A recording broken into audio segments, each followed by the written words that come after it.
বন্ধুরা, আজ আমি চিকেনের আরেকটা সুন্দর রেসিপি আপনাদের সাথে শেয়ার করব। এই যে চিকেনটাকে আমি ধুয়ে বেছে জল ধরাতে দিয়েছি, আর নেব ধনেপাতা, কাঁচা লঙ্কা, সামান্য রসুন আর আদা। এটা অপশনাল, আপনারা নাও দিতে পারেন। টেস্টের জন্য নুন তো দিতেই হবে। আর রান্নাটা হবে সম্পূর্ণ বাটার দিয়ে। এই ধনেপাতাটাকে আমি আর কাঁচা লঙ্কাটাকে আমি পেস্ট করে নেব। ফিরে আসছি গুছিয়ে নিয়ে। বন্ধুরা, উনুনে আমি কড়াই বসিয়ে দিয়েছি, কড়াইটা গরমও হয়ে গেছে। এবারে বাটারটা দিয়ে দেবো। চুলাটা জ্বালিয়ে দিই। এখানটা বাটারটার পরিমাণটা আমি বলছি। ধরুন 1 কিলো মাংস নিলেন, এখানে 100 গ্রাম বাটার নিতে হবে। 100 গ্রাম বাটার থেকে 1/3 অংশ কড়াতে প্রথমে দিয়ে দিতে হবে। দিয়ে ভালো করে গরম করে এটাকে মিলিয়ে নিলাম, মিলিয়ে নিচ্ছি।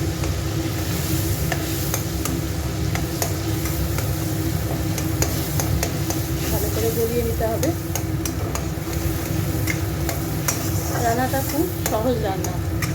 এটা একটা রেশিও আছে, 1 কিলো মাংসে 100 গ্রাম বাটার আর ধনেপাতাও 100 গ্রাম, কাঁচা লঙ্কা, নুন আপনাদের স্বাদ মতন। এই রেশিওতে রান্নাটা করতে হবে, তাহলে টেস্টটা পারফেক্ট আসে। বাটারটা গরম হয়ে গেছে।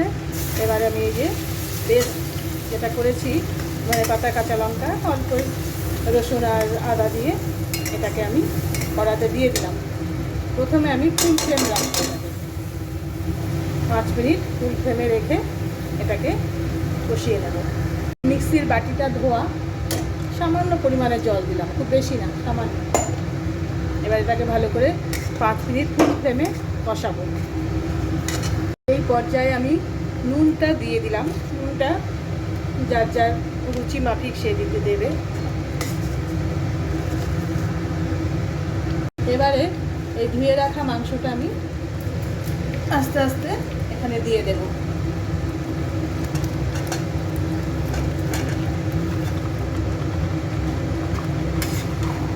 গ্যাসের ফ্লেমটা কিন্তু এখনও আমি ফুলেই রাখবো, কমাবো না, যতক্ষণ না মাংস থেকে জলটা বের হয়।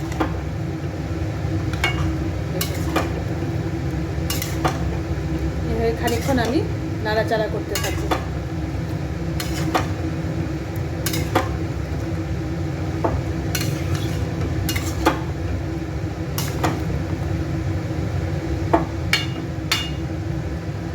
রান্নাটায় আমি কোনো হলুদের ব্যবহার করব না, লাল শুকনো লঙ্কার গুঁড়ো সেটাও ব্যবহার করব না। সবুজ সবুজ একটা ভাব থাকবে, ওই জন্য সবুজ কাঁচা লঙ্কা, সবুজ ধনেপাতা আর নুন। একটু স্বাদ বদলানো রান্না, একঘেয়েমি থেকে একটু আলাদা, ভালো লাগে খেতে খুব।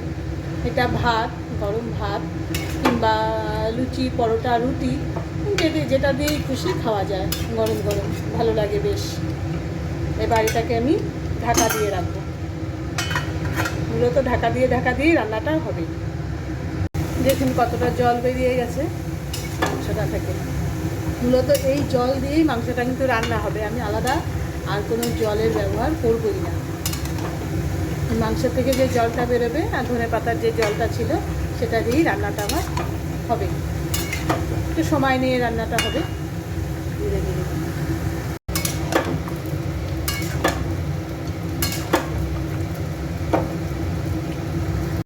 মাংসটা তো হচ্ছে, এদিকে পাশের চুলায় দেখুন আলু পরোটা করব। আলুর পুরটা আমি তৈরি করছি। এই যে আজকে আলু পরোটার সাথে ধনিয়া চিকেন খাবো। রান্নাটা আমার হয়ে গেছে। এই যে দেখুন, এটা সবুজ সবুজ ভাব এসছে।